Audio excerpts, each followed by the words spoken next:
Welcome to our classes. आज हम भारत के राष्ट्रीय चिन्ह के बारे में जानेंगे। राष्ट्रीय प्रतीक।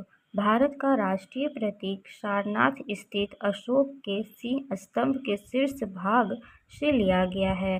शीर्ष भाग पर 4 सिंह हैं जो एक दूसरे की ओर पीठ किए हुए हैं। भारत का राष्ट्रीय ध्वज 3 पट्टियों वाला तिरंगा गहरा केसरिया जो ऊपर में है और सफ़ेद जो बीच में है और गहरे हरा रंग जो नीचे है। सफ़ेद पट्टी के बीच में नीले रंग का चक्र है जिसमें 24 तिलियां हैं और इसे सारनाथ में अशोक के सिंह स्तंभ पर बने चक्र से लिया गया है। और ध्वज की लंबाई एवं चौड़ाई का अनुपात 3:2 है। भारत के संविधान सभा ने राष्ट्रीय ध्वज का प्रारूप 22 जुलाई 1947 को अपनाया। राष्ट्रीय ध्वज का केसरिया रंग जागृति, शौर्य एवं त्याग का, सफ़ेद रंग सत्य एवं पवित्रता का एवं हरा रंग जीवन समृद्धि का प्रतीक है। राष्ट्रीय ध्वज को संविधान सभा में हंसा मेहता ने प्रस्तुत किया। भारतीय ध्वज संहिता 2002 के अनुसार सभी भारतीय नागरिकों एवं निजी संस्थाओं को भी राष्ट्रीय ध्वज प्रदर्शन का अधिकार है। जनवरी 2004 ईस्वी को एक महत्वपूर्ण विनिर्णय में उच्चतम न्यायालय के मुख्य न्यायाधीश BN खरे की अध्यक्षता ने यह घोषणा की कि संविधान के अनुच्छेद 19(1) अ के अधीन राष्ट्रीय ध्वज फहराना नागरिकों का मूल अधिकार है। राष्ट्रीय ध्वज को राष्ट्रीय शोक के समय झुका दिया जाता है। राष्ट्रपति, प्रधानमंत्री, उपराष्ट्रपति के निधन हो जाने पर संपूर्ण देश में राष्ट्रीय ध्वज को 12 दिनों तक झुका दिया जाता है और पूर्व राष्ट्रपति, पूर्व प्रधानमंत्री एवं पूर्व उपराष्ट्रपति के निधन हो जाने पर 7 दिनों के लिए राष्ट्रीय ध्वज को झुका दिया जाता है। प्रसिद्ध झंडा गीत झंडा ऊंचा रहे हमारा की रचना श्यामलाल प्रसाद गुप्त ने की है।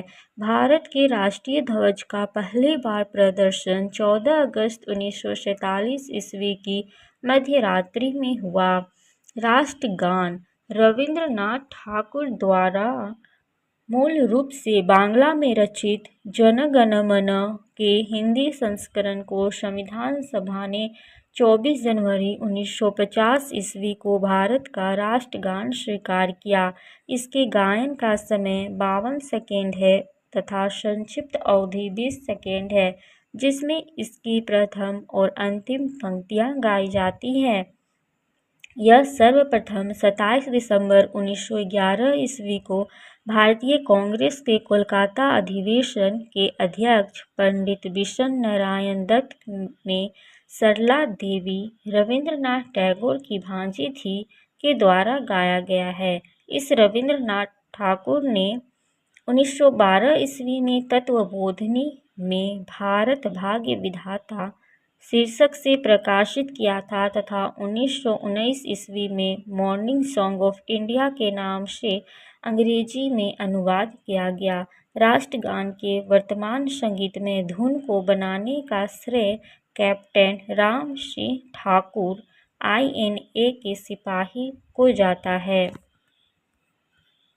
राष्ट्रगीत बंकिम चंद्र चटर्जी के उपन्यास आनंद मठ में उन्हीं के द्वारा रचित वंदे मातरम को राष्ट्रगीत के रूप में 24 जनवरी 1950 ईस्वी को स्वीकार किया गया।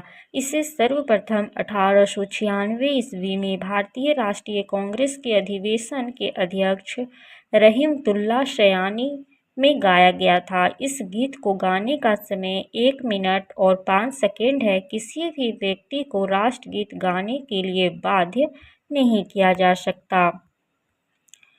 भारतीय संसद के अधिवेशन का प्रारंभ जन गण मन से और समापन वंदे मातरम के गायन से होता है।